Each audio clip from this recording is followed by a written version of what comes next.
Levarme la moustache en la capucha. Siento patanilo, mira tacatiki puletica. Siento patanilo, mira tacatiki puletica. Siento patanilo, mira tacatiki puletica. Siento patanilo, mira tacatiki tacatiki. Siento patanilo, mira tacatiki puletica. Siento patanilo, mira tacatiki puletica. Siento patanilo, mira tacatiki puletica. Sani levarme la moustache en la capucha. What's going on? This is your man John Fortune, your host of the Frustrated Fan Sports Show, and today I'm going to talk about some topics that needs to be understood when it comes to this team. I'll start from the top because it's no place else to go. The rumblings about Deebo Samuel. To be quite honest, I like Deebo Samuel, but understand this: Deebo Samuel is a high volume receiver. And our offense doesn't fit that type of receiver. For y'all who have paid attention to it, Washington's offense is a spread the ball around, spread the wealth around type of offense. Whereas if y'all saw Deebo Samuel in San Francisco, that wasn't the case. Now, has Deebo Samuel played in that type of offense before? Yes, he has. But again, you're talking about what this guy is and what he probably wants to be in comparison to what his fit would be here in Washington. And to be quite honest, he just doesn't fit our scheme. I get that everybody wants him to fit, everybody thinks he'll fit, everybody has this idea that he can fit, but he doesn't fit our scheme. Like I said again, when you bring in a guy who's a high volume receiver, understand that now you don't spread the wealth as well. And when you don't spread the wealth as well, what happens is that now this guy begins to feel that you're leaving him out of the offense. And that doesn't mean that Deebo Samuel couldn't try to fit. The problem is that our offense isn't the best fit for him. Now, I will say this. I personally think that Deebo Samuel wants out of San Francisco because his body is basically being destroyed. I mean, you talking about Deebo Samuel and Cordell Patterson basically had the same role for both of their teams last year. Deebo Samuel was basically putting his body through the ringer last year. I mean, all the stuff they had him doing, everything like that. That's why Deebo Samuel, in reality, that's probably part of the reason why Deebo Samuel wants out of San Francisco. He doesn't want to put his body through that type of rigor anymore. I mean, he got hurt last year, and he probably was like, nah, I don't want to do that again. And he's probably like, and if I do, I want to be paid big time for it. So for that, I know a lot of y'all like him, and I know y'all enjoy it, but as a high-volume receiver, he just doesn't fit our scheme. I'm sorry to say that. I know a lot of y'all probably did not want to hear that, but again, he just doesn't fit our scheme. And because of that, Deebo Samuel coming to Washington is not in the best interest of Washington, and it's not in the best interest of him. Because again, he comes here. You see that there's times where a guy like Terry McLaurin doesn't even get 10 receptions in a game. You know, and you're talking about Deebo Samuel, who's used to getting almost like pretty much like 20, like maybe 15, 20 touches in a game. And that these are like all types of gadget plays and everything they try to do with him. Imagine him going from that to all of a sudden getting 3 catches, three attempts in a game, maybe 7 attempts towards him, maybe about at the most 5 catches a game. Like that's not going to make him happy. So for that, he doesn't work here. And I know a lot of y'all don't understand that, and a lot of y'all be like, man, you don't know what you're talking about. I'm just letting you know. He just doesn't fit our scheme. Sorry to tell y'all that, but that's the truth. The next thing I'm going to talk about is the upcoming draft. It's next week, actually, the 28th, I think it is. And a lot of you have gotten excited about players and stuff like that. And again, all right, so just so y'all know, when I do my picks for our team, I normally go by a measurement that I'm very strong about. And that measurement is the SSN measurement. And no, It's not social security number. It's scheme, skill, and need. Now, the reason why I go by that metric is because of the fact that if you get all three, you got the perfect player that fits what you need to do. Now, again, I like a prime example. Samuel Cosme was one of the guys that I said Washington should take. And I said that Ron Rivera was more than likely going to take him. And again, the reason why is because scheme, skill, need. He fit all three of those categories. Now, the crazy thing about that was that when they took Jamin Davis, I was surprised that he took him because he did not have a skill, and the scheme wasn't a good fit for him. So for that, when they only took need, and that right there was where they made their mistake.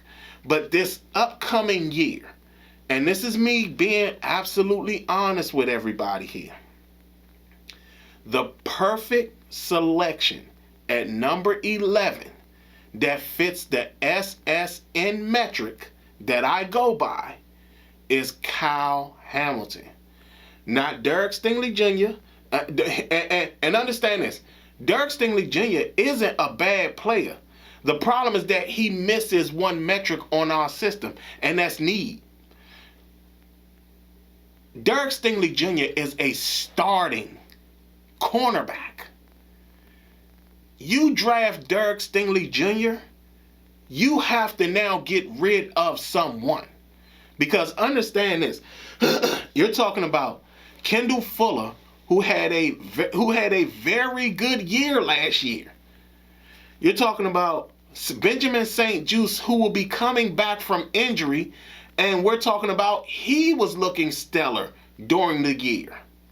Then you're talking about William Jackson III.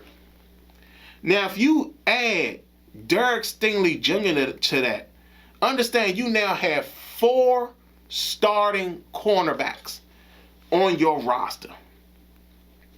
That means someone or multiple ones have to go. Now, again, I get why people like him, because Derek Stingley Jr. is good. I don't think he's as good as Ahmad Gardner, but he's still pretty good. But again, he's not a need, you know. And because of that, and don't get me wrong, I feel that there are guys that can come in and play, but they will be substantial backups. But I'm saying if you draft a Derek Stingley Jr. who's a absolute starter when it come day one, you're going to have a problem down the line. Because again, you're talking about if you draft Derek Stingley Jr. and you release, let's just say, William Jackson or Kendall Fuller, you should have did that before you released Matt Ioannidis and Eric Flowers. And because you didn't do that, what you did was now you might create a bigger problem. And even with that, like I said, again, you got to understand that you can't make moves just to be making moves. Yeah, you got the best player available, but at the same time, you didn't get the guy who you actually needed. They don't need any defensive back. They need a guy who can back up for right now to see if William Jackson will be the guy next year, to see if Kendall Fuller still goes on, to see if St-Juste comes back. So with that being said, Derek Stingley Jr. wouldn't make sense here. Kyle Hamilton. Now, Kyle Hamilton is the right fit for us. Not because he can play the Buffalo nickel position. It's because he's actually a roaming safety. Now, a lot of y'all have heard me talk about the fact that Jack Del Rio runs an outdated defense. And a lot of y'all, some people have asked me about, well, how do I know that? How do I know he's running an outdated defense? Well, that's because the defense he's running is Tony Dungy's old Minnesota Vikings defense. This was the defense that Tony Dungy came up with prior to creating the Tampa 2. It's also the defense that forced him to transition into creating the Tampa 2. Now, understand this. The Buffalo nickel position is actually a position to maximize run defense, which is why Washington is always very high in the standings when it comes to defense against the run. You know, yeah, we've seen teams run on us and stuff like that, but a lot of times the reason that they're very high in that statistic is because of this Buffalo nickel position, which is actually a linebacker's position. But I'll keep explaining more. Now, in the Minnesota defense, they actually used to have, they had a guy, John Randall, who's very similar to Jonathan Allen. Very, very similar. A guy who gets up the field, disrupts plays, and everything like that. The thing about that is that before then, they had this one guy who played beside John Randall who was fantastic, in Henry Thomas. Henry Thomas was an amazing defensive tackle. And I remember, I think it was Jack's last year in Minnesota, Henry Thomas ended up going to the Detroit Lions, and he was still pretty good, but wasn't quite the guy he was when he was in Minnesota. Now, the crazy thing about that is that our team is kind of similar to that team, but this 1995 group, I think it was, 95 group. It was the 95 group. This 1995 group is eerily similar to our current Washington group. Now, a lot of you are going to say, well, John, maybe it's just what it is. No, their linebackers were much better than ours. Their linebacking core at the time was Jack was in the middle. Ed McDaniel was the weak side backer, and their strong side backer was Broderick Thomas. So they actually had a very stout linebacking core, which is why that defense looks so much better than our current defense. That defense also had two young ends. At the time, it was Fernando Smith and Dirk, wide receiver, had the same name as Dirk Alexander. And those were their two young ends. And in the middle of that was John Randall, and Henry Thomas had gone at this point, and it was Esora Tulolo or Tulole, something like that. I know he was a Hawaiian guy. And that defense was actually pretty good, but what made them really special was Orlando Thomas. Now, Tony Dungy had incorporated this, which is what transitioned him into his Tampa 2. He found out that rangy safeties actually it actually gives you the opportunity to let your ends come in and actually play and go against the pass rush and focus on the pass rush versus focusing on, okay, delay, let's watch the line, let's watch this, let's watch that, let's make sure they're not running, then react. Which is why Jack and Ron always says, well, if they play to our scheme, it'll work. If they do what we ask them to do, it'll work. Which is why when you saw Chase Young and Montez Sweat go out, you saw it kind of work, but it still wasn't as effective as you wanted it to be because, again, they're not focused on actually rushing the passer. And this is why Tony Dungy, when he left, he created the Tampa 2 because, like I said, he had two rangy safeties. And he found out using rangy safeties actually gave him the opportunity to let his ends actually focus on the pass rush. So that's why I tell y'all all the time, Jack Del Rio is running an outdated system. Because again, that system is that I think they were like 1993 to 95 Tony Dungy defense. And like I said, that particular defense is the reason why because we're running that defense, we also have a lot of the wrong players in that defense.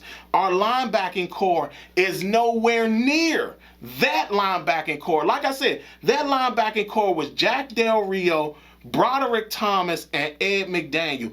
They were three of the best linebackers during that time period as a trio. Then, like I said, their defensive line, even though the one guy, when Henry Thomas was a part of that group, they were a stellar group. Henry Thomas was a pass rusher, which is why I tell y'all, this particular defense, when it comes to the defensive the defensive tackles, they need guys that can get up the field, which is why I tell y'all, Daron Payne doesn't fit our system. And then, like I said, the rangy safeties. Kyle Hamilton will fill that void. Let me go back a little bit. Orlando Thomas, I remember they went with the two free safeties in Minnesota that 95 year. They went with it was Orlando Thomas was the free safety, the actual free safety, and then they had the other free safety who was playing technically the strong safety part. It was Charles Mincy. I think it was Charles Mincy. Charles Mincy, because Corey Fuller and Dwayne Washington was the cornerback. So yeah, it was Charles Mincy. If you give Kyle Hamilton and Cam Curl the ability to be rangy, instead of focusing them on this crazy Buffalo nickel position, let somebody else play that Buffalo nickel position. I don't understand why they don't use Kaliki Hudson a little bit more in that position, because I think that's probably a place that you don't need to be wasting a guy. And for me, I understand that some of y'all I was one of the people that said Bobby McCain came on late in the season, but if you put Kyle Allen in that rangy position place, and you do the same thing with Cam Curl, we're now talking about a passing defense that will wreak havoc on teams, especially with the cornerback play that we can possibly get out of this. So for that, this is why my metric, my SSN, scheme, skill, need metric works. Kyle Hamilton is the best fit for our scheme. And I get that a lot of you like these wide receivers. Out of all the wide receivers that's supposed to go in the first round, there's only actually two that fit our scheme. And that's what most of y'all don't understand. Yes, Chris Olave is great. He's definitely a great guy. But guess what? We already got Terry McLaurin. He's basically Terry McLaurin. The difference is that Terry McLaurin is a tad bit more aggressive than he is. Terry McLaurin is bigger than he is. But again, he's practically Terry McLaurin. He's a guy who runs very great routes. He does his job. He doesn't get jammed, and he can actually go and get the ball. But we got that guy already. The only two guys that actually fit us is Garrett Wilson and Jameson Williams. That's it. Those two guys fit us. A lot of y'all like Drake London. Drake London doesn't fit our scheme because Drake London doesn't separate, especially when you're talking about a team that has to rely on people being fast and getting open. He doesn't do that. And guess what? We already got De'Ami Brown. De'Ami Brown is in his second year. Understand, De'Ami Brown was going to be a starter last year. And the fact that he got hurt, which is why he didn't see him start that much, I don't think y'all understand how much Drake London doesn't fit the scheme. And you got to understand, this particular coaching staff is so married to their schemes that there won't be a change in what they do.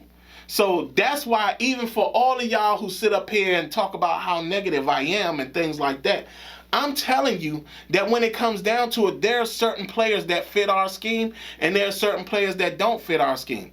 I will also tell y'all this. Don't be surprised if certain people are gone by Washington's pick, if Kyle Hamilton happens to be gone before their pick, don't be surprised that they take an offensive lineman. Because guess what? These offensive linemen that are mocked for the first round, even though some of them, like, I don't know how they're mocked for the first round, but again, some of these guys that are first round quality, some of these guys don't fit our scheme, but there's a couple guys that actually do fit the scheme. I know a lot of y'all are looking at Ekwonu. He doesn't fit our scheme. He's not. He's very good. He's aggressive, but there's times where he gets beat. That's not going to help when you got Carson Wentz back there. And if Carson Wentz gets any pressure, it's a wrap. So he's actually not a guy who would fit our scheme. Same thing applies to, I would tell y'all this. If Kyle Hamilton is gone and Jordan Davis is there at our pick, I wouldn't be surprised if Ron took Jordan Davis. Like I said again, it's all about who fits our scheme. And just to be honest with y'all, Kyle Hamilton is that guy. I just hope that they actually incorporate him like Tony Dungy did in that 1995 defense, where he's more rangy than he is sitting up there and actually playing the Buffalo nickel position, which is actually a position that was created to maximize run defense. I know a lot of y'all might be mad at me about this, but y'all tell me what y'all think. Y'all tell me if I'm off. I'll even tell y'all this. How about some of y'all go back to that 1995 Minnesota Vikings defense? Look at some of those games. Watch how they gotten beat. Tony Dungy figured it out because why? He was facing Brett Favre at that time. And he saw that the only way to beat Brett Favre was to have these rangy safeties and get these defensive ends up the field. That's why when he left Minnesota, he created the Tampa 2. Y'all tell me what y'all think. Y'all let me know if I'm wrong. Y'all tell me if y'all feel that Deebo Samuel could fit this system. Other than that, this has been your man, John Fortune, and this has been the Frustrated Fan Sports Show.